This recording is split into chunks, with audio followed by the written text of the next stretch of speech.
What's up mga kapuso? Narito po ang mga kaganapan dito sa Abot Kamay na Pangarap. Napakaganda po ang episode ngayon mga kapuso dahil nga po magkasamang volunteer sa bloodletting ang mag-amang RJ at Annalyn at talaga namang pong masaya ang kanilang pagsasama dahil nga po sa mga sinabi ni Annalyn na magiging magaling din ulit na doktor si Doc RJ Tanyag at baka magkasama pa sila sa operating room balang araw kung kaya't ipagpatuloy lamang niya ang kanyang ginagawang pag-aaral muli at dito nga natuwa si Dr. Tanyag dito kay Annalyn dahil siya lamang daw ang nakapagsabi kay Dr. Tanyag ng ganito dahil nga pag si Moira at Zoe naman ay sinasabi nila na hindi na daw kailangan mag-aral si Doc RJ dahil hindi na daw babalik ang kanyang memorya.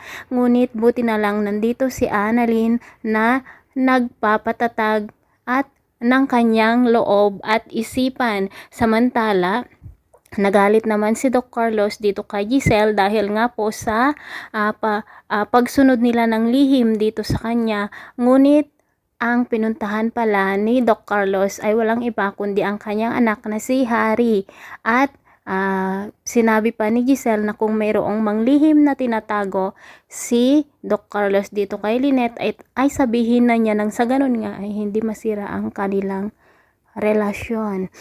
At samantala masayang-masaya nga si Annalyn at habang kumakain nga po sila ay sinabi ni Doc RJ na gusto niyang tikman ang adobong gata na pinabaon ni Lynette dito kay Annalyn kung kaya't sinabi naman ni Annalyn na share na sila sa iisang pinggan at huwag nang kumuha ng plato si Doc RJ at hindi nga kinain ni Doc RJ ang dinala ni Moira na pagkain sa kanya. Buti na lang sinabi ni Doc RJ na walang si Annalyn doon sa bloodletting kung kaya't hindi na nagtagal si Moira at umalis na ito mga kapuso.